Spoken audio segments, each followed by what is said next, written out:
In this Casio calculator, we will be solving for x in this linear equation with one variable. You have to take note that this is only applicable for one variable.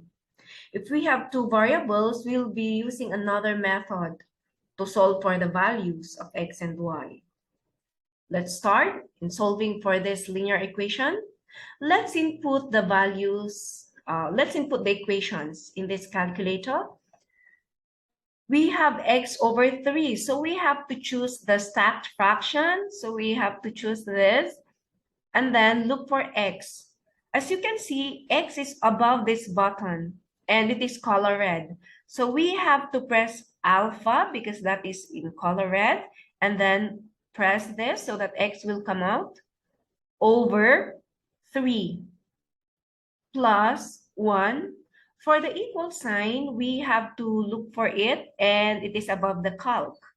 Take note, the color is red, so we have to press alpha, and then the calc.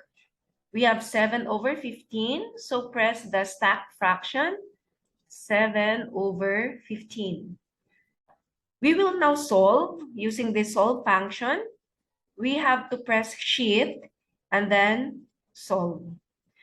This is not yet the value of our x. This is actually the previous value that was solved using this calculator. For us to be able to find for the value of this x in this equation, we have to press the equal sign. Therefore, the value there is negative 1.6. So we have negative 1 x is, so the value of x is equal to negative 1.6. Now, how about letter B? Let's input this again in our calculator. Let's press the stacked fraction. We have 3 and then alpha x, and then we have wait.